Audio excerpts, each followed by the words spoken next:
Hello, I'm Sensei Alex Kakuya. The title of today's talk is The Causes and Conditions of Enlightenment. Before we get into that, please subscribe and hit the notification bell. That way you'll be notified when I post talks in the future. If you wouldn't mind hitting the like button, that'd be great too. One of the common misconceptions I run into when I speak with students about enlightenment is that it's accidental, coincidental, that sure, traditional Buddhist practice is good, but in reality, we just need to be in the right place at the right time and hopefully something will happen. And this is entirely incorrect, but I do understand where this thinking is coming from. If we look at some of the Zen stories, for example, oftentimes the student has a teacher blow out a candle. They knock over a vase in the Buddhist temple. They hear the Diamond Sutra for the first time, and coincidentally, almost accidentally, everything changes.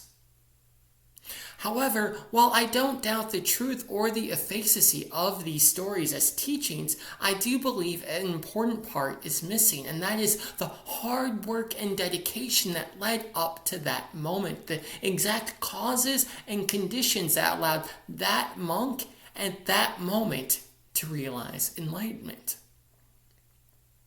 In order to understand how enlightenment comes about, we need to understand the teaching of karma, which in Buddhism is fairly simple. We, through the actions of our body, speech, and mind, plant seeds in the storehouse consciousness, in much the same way that a gardener might plant seeds in a garden bed. When causes and conditions are correct, those seeds grow, and they affect our lives and the lives of all the people around us.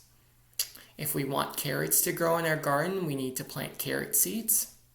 If we want enlightenment to grow in our garden, we need to plant enlightenment seeds.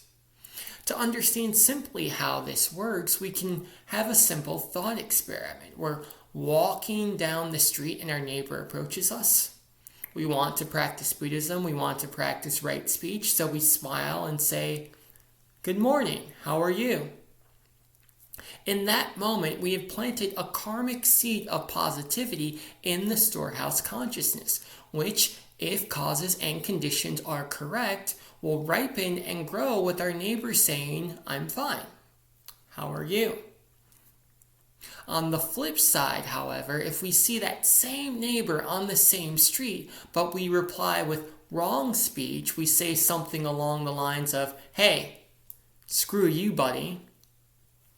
Same neighbor, but I dare say the conversation's going to go very differently. We planted different seeds, so when they ripen, the result is different, not only for us, but for the people around us as well.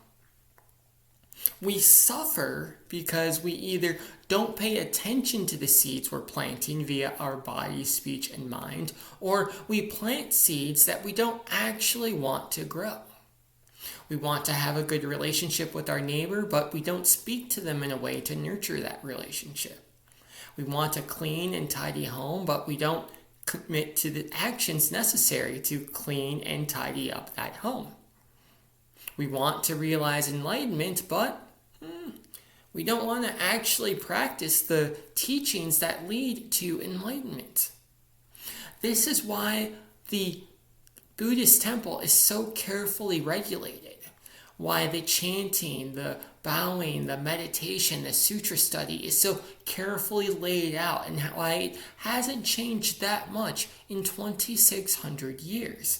Because what we're doing when we engage with traditional Buddhist practice is we're engaging with a liturgy, a spiritual formula designed to create the exact causes and conditions necessary for us to wake up. Of course, waking up doesn't just happen in the Buddhist temple, it also happens in daily life. When we plant the proper seeds, the seeds of enlightenment via our body, speech, and mind, we allow not only ourselves but the people around us to wake up as well, which is why I often say that Buddhist practice happens in everyday life.